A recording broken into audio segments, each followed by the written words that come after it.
Smoking is injurious to health. Smoking causes cancer. പുകവലി ആരോഗ്യത്തിന് ഹാനികരം. പുകവലി അർബുദത്തിന് കാരണമാകുന്നു. എല്ലാവർക്കും സ്വാഗതം. നിങ്ങൾ ഒരു എപ്പിക് ഹിസ്റ്ററിക്കൽ ആക്ഷൻ സിനിമ പ്രേമിയാണോ? എങ്കിൽ തീർച്ചയായും കണ്ടിരിക്കേണ്ട ഒരു സിനിമയാണ് 300. 2006 പുറത്തിറങ്ങിയ ഈ സിനിമയുടെ ബഡ്ജറ്റ് $65 മില്യൺ ആണ്. ബോക്സ് ഓഫീസ് കളക്ഷൻ $456 മില്യൺ ലഭിച്ചു. ഈ വീഡിയോ ആദ്യമായാണ് നിങ്ങൾ കാണുന്നതെങ്കിൽ ഈ ചാനൽ സബ്സ്ക്രൈബ് ചെയ്യുക.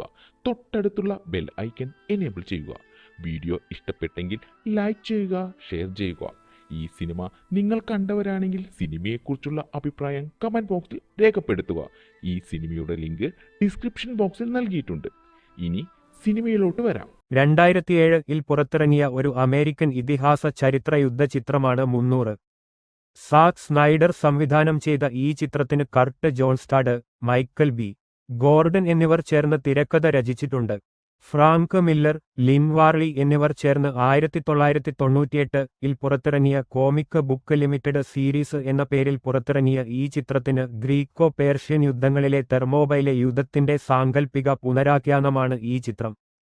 പേർഷ്യൻ ദൈവരാജാവ് സെർക്സസിനെതിരെയും 3,00,000-ത്തിലധികം സൈനികരുടെ അധിനിവേശ സൈന്യത്തിനെതിരെയും 300 സ്പാർട്ടന്മാരെ നയിക്കുന്ന രാജാവ് ലിയോണിഡാസിനെ ചുറ്റിപ്പറ്റിയാണ് കഥ വികസിക്കുന്നത്. യുദ്ധം കൊടുമ്പിരിക്കൊള്ളുമ്പോൾ രാജ്ഞി ഗോർഗോ തന്റെ ഭർത്താവിനായി സ്പാർട്ടയിൽ പിന്തുണ ശേഖരിക്കാൻ ശ്രമിക്കുന്നു. മൈക്കൽ ഫാസ്ബെൻഡറുടെ സിനിമാ അരങ്ങേറ്റവും ഈ ചിത്രത്തിലുണ്ട്. സ്പാർട്ടൻ പട്ടാളക്കാരനായ ഡെലിയോസ് ശബ്ദലേഖനം ചെയ്താണ് കഥ ഒരുക്കിയിരിക്കുന്നത്. ഈ ആഖ്യാന സാങ്കേതിക വിദ്യയിലൂടെ വിവിധ അതിശയകരമായ ജീവികളെ പരിചയപ്പെടുത്തുന്നു. 300 പേരെ ചരിത്രപരമായ ഫാന്റസി വിഭാഗത്തിൽ ഉൾപ്പെടുത്തുന്നു. യഥാർത്ഥ കോമിക്സിന്റെ ഇമേജറി പകർത്തുന്നതിനുള്ള സൂപ്പർ ഇമ്പോസിഷൻ ക്രോമകി ടെക്നിക്ക് ഉപയോഗിച്ചാണ് 300 പ്രധാനമായും ചിത്രീകരിച്ചത്. സ്പാർട്ടൻ സൈന്യത്തിലെ ഒരു ഹോപ്ലൈറ്റ് ആയ ഡെലിയോസ് സ്പാർട്ടൻ കുട്ടികളെ വളർത്തുന്ന സമ്പ്രദായത്തിലൂടെയും തെർമോപൈലെ യുദ്ധത്തിലൂടെയും ലിയോണിഡാസ് ഒന്നാമൻ എന്ന സ്പാർട്ടൻ രാജാവിന്റെ ബാല്യം മുതൽ രാജത്വം വരെയുള്ള കഥ വിവരിക്കുന്നു. സെർക്സസ് രാജാവിനോടുള്ള കീഴടങ്ങലിന്റെ അടയാളമായി ഭൂമിയും വെള്ളവും ആവശ്യപ്പെട്ട് ഒരു പേർഷ്യൻ ഹെറാൾഡ് സ്പാർട്ടയിലെത്തുന്നു. അദ്ദേഹം ലിയോണിഡാസിനെ കീഴടങ്ങാൻ പ്രേരിപ്പിക്കുകയും ഗോർഗോ രാജ്ഞിയെ അപമാനിക്കുകയും ചെയ്യുന്നു. പ്രതികരണമായി ലിയോണിഡാസും സ്പാർട്ടൻ പട്ടാളക്കാരും ഹെറാൾഡിനെയും അദ്ദേഹത്തിന്റെ ദൂതനെയും ഒരു അഗാധമായ കുഴിയിലേക്ക് എറിയുന്നു. തുടർന്ന് ലിയോണിഡാസ് എഫോർസിനെ സന്ദർശിക്കുന്നു. തെർമോപൈലെ വഴി പേർഷ്യക്കാരെ പിന്തിരിപ്പിക്കാനും പേർഷ്യക്കാരെ ഒരു ഇടുങ്ങിയ ചുരത്തിലേക്ക് നയിക്കാനും ഗ്രീക്കുകാരുടെ കനത്ത കാലാൾപ്പടയ്ക്ക് സംഖ്യാപരമായി ഉയർന്ന പേർഷ്യൻ ലൈറ്റ് കാലാൾപ്പടയേക്കാൾ മുൻതൂക്കം നൽകാനുമുള്ള ഒരു തന്ത്രം നിർദ്ദേശിക്കുന്നു. കാർണിയ അടുക്കുകയാണെന്നും ആ സമയത്ത് സ്പാർട്ട യുദ്ധം ചെയ്യരുതെന്നും എഫോർസ് ലിയോണിഡാസിന് മുന്നറിയിപ്പ് നൽകുന്നു. സ്പാർട്ട കാർണിയയെ ബഹുമാനിക്കണമെന്ന് വിധിക്കുന്ന ഒറാക്കിളുമായി അവർ കൂടിയാലോചിക്കുന്നു. ലിയോണിഡാസ് ദേഷ്യത്തോടെ പോകുമ്പോൾ സ്പാർട്ടൻ രാഷ്ട്രീയക്കാരനായ തെറോണിനൊപ്പം സെർക്സസിൽ നിന്നുള്ള ഒരു ഏജന്റ് പ്രത്യക്ഷപ്പെടുന്നു. അവർ എഫോർസിന്റെ രഹസ്യ പിന്തുണയ്ക്ക് പ്രതിഫലം നൽകുന്നു. സ്പാർട്ടൻ സൈന്യത്തിലെ ഒരു ഹോപ്ലൈറ്റ് ആയ ഡെലിയോസ് സ്പാർട്ടൻ കുട്ടികളെ വളർത്തുന്ന സമ്പ്രദായത്തിലൂടെയും തെർമോപൈലെ യുദ്ധത്തിലൂടെയും ലിയോണിഡാസ് ഒന്നാമൻ എന്ന സ്പാർട്ടൻ രാജാവിന്റെ ബാല്യം മുതൽ രാജത്വം വരെയുള്ള കഥ വിവരിക്കുന്നു. സെർക്സസ് രാജാവിനോടുള്ള കീഴടങ്ങലിന്റെ അടയാളമായി ഭൂമിയും വെള്ളവും ആവശ്യപ്പെട്ട് ഒരു പേർഷ്യൻ ഹെറാൾഡ് സ്പാർട്ടയിലെത്തുന്നു. അദ്ദേഹം ലിയോണിഡാസിനെ കീഴടങ്ങാൻ പ്രേരിപ്പിക്കുകയും ഗോർഗോ രാജ്ഞിയെ അപമാനിക്കുകയും ചെയ്യുന്നു. പ്രതികരണമായി ലിയോണിഡാസും സ്പാർട്ടൻ പട്ടാളക്കാരും ഹെറാൾഡിനെയും അദ്ദേഹത്തിന്റെ ദൂതനെയും ഒരു അഗാധമായ കുഴിയിലേക്ക് എറിയുന്നു. തുടർന്ന് ലിയോണിഡാസ് എഫോർസിനെ സന്ദർശിക്കുന്നു.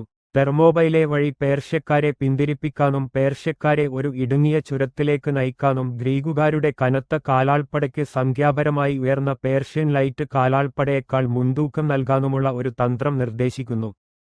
കാർണിയ അടുക്കുകയാണെന്നും ആ സമയത്ത് സ്പാർട്ട യുദ്ധം ചെയ്യരുതെന്നും എഫോർസ് ലിയോണിഡാസിന് മുന്നറിയിപ്പ് നൽകുന്നു.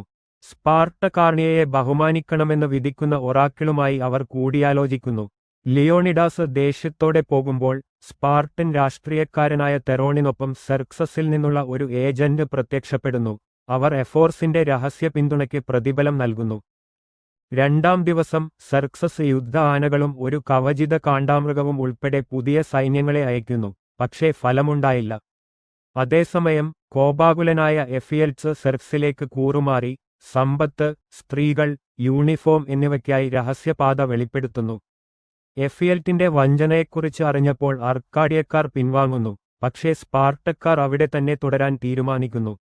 പരിക്കേറ്റെങ്കിലും മടിക്കുന്ന ഡെലിയോസിനോട് സ്പാർട്ടയിലേക്ക് മടങ്ങാനും സംഭവിച്ച കാര്യങ്ങൾ തന്റെ സ്വഹാബികളെ അറിയിക്കാനും ലിയോണിഡാസ് കൽപ്പിക്കുന്നു. സ്പാർട്ടയിൽ അവസാന നിലപാട് സ്വീകരിക്കുന്ന 300 സ്പാർട്ടൻ സൈനികരെ ശക്തിപ്പെടുത്താൻ സ്പാർട്ടൻ കൗൺസിലിനെ പ്രേരിപ്പിക്കാൻ രാജ്ഞി ഗോർഗോ ശ്രമിച്ചു. കൗൺസിലിൽ അപേക്ഷ സമർപ്പിക്കാൻ അനുവദിച്ച ഗോർഗോ സഹായത്തിനായി ടെറോണിന്റെ അടുത്തേക്ക് വരുന്നു. പക്ഷേ ആവശ്യമായ സഹായത്തിന് പകരമായി ടെറോൺ അവളെ ബലാത്സംഗം ചെയ്യുന്നു. അടുത്ത ദിവസം അവളെ ഒറ്റിക്കൊടുക്കുകയും കൗൺസിലിന് മുന്നിൽ ഒരു വ്യഭിചാരിണിയായി അപകീർത്തിപ്പെടുത്താൻ ശ്രമിക്കുകയും ചെയ്യുന്നു. ഗോർഗോ ടെറോണിനെ കൊല്ലുകയും തന്റെ മേലങ്കിയിൽ സെർക്സസിന്റെ സ്വർണത്തിന്റെ ഒരു ഭാഗ് വെളിപ്പെടുത്തുകയും ചെയ്യുന്നു. വഞ്ചന അംഗീകരിച്ചുകൊണ്ട് കൗൺസിൽ ഏകകണ്ഠമായി ശക്തിപ്പെടുത്തലുകൾ അയക്കാൻ സമ്മതിക്കുന്നു. 3-ാം ദിവസം എഫിയാൽറ്റസിന്റെ നേതൃത്വത്തിലുള്ള പേർഷ്യക്കാർ രഹസ്യപാതയിലൂടെ സഞ്ചരിച്ച് സ്പാർട്ടൻസിനെ വളയുന്നു. സെർക്സസിന്റെ ജനറൽ വീണ്ടും അവരുടെ കീഴടങ്ങൽ ആവശ്യപ്പെടുന്നു, പക്ഷേ സ്പാർട്ടന്മാർ വിസമ്മതിക്കുന്നു. സ്റ്റെലിയോസ് ജനറലിനെ കൊല്ലുന്നു. കോപാകുലനായ സെർക്സസ് തന്റെ സൈന്യത്തെ ആക്രമിക്കാൻ ആജ്ഞാപിക്കുന്നു. ദൈവരാജാവിന്റെ മരണനിരക്ക് തെളിയിക്കാൻ ലിയോണിഡാസ് തന്റെ കുന്തം സെർക്സസിന് നേരെ എറിയുകയും അവന്റെ മുഖം മുറിക്കുകയും ചെയ്യുന്നു. ലിയോണിഡാസും ശേഷിക്കുന്ന സ്പാർട്ടന്മാരും അവസാനത്തെ മനുഷ്യൻ വരെ പോരാടി ഒടുവിൽ ഒരു അമ്പെയ്ത്തിന് കീഴടങ്ങുന്നു. ഡെലിയോസ് സ്പാർട്ടൻ കൗൺസിലിന് മുന്നിൽ തന്റെ കഥ അവസാനിപ്പിക്കുന്നു. ലിയോണിഡാസിന്റെ ത്യാഗത്തിൽ നിന്ന് പ്രചോദനം ഉൾക്കൊണ്ട് ഗ്രീക്കുകാർ ഒരു സൈന്യത്തെ അണിനിരത്തുന്നു. സ്പാർട്ടയാണ് ആക്രമണത്തിന് നേതൃത്വം നൽകുന്നത്. ഇപ്പോൾ സ്പാർട്ടൻ നയിക്കുന്ന ഗ്രീക്ക് സൈന്യത്തിന്റെ തലവനായ ഡെലിയോസ് 1 വർഷം മുമ്പ് ജീവൻ ബലിയർപ്പിച്ച രാജാവ് ലിയോണിഡാസിനും 300 പേർക്കും ആദരാഞ്ജലി അർപ്പിച്ചുകൊണ്ട് വികാരഭരിതമായ ഒരു പ്രസംഗം നടത്തുന്നു. തുടർന്ന് അദ്ദേഹം സ്പാർട്ടൻ നയിക്കുന്ന ഗ്രീക്ക് സൈന്യത്തെ പേർഷ്യക്കാർക്കെതിരായ പ്ലാറ്റിയ യുദ്ധത്തിലേക്ക് നയിക്കുന്നു.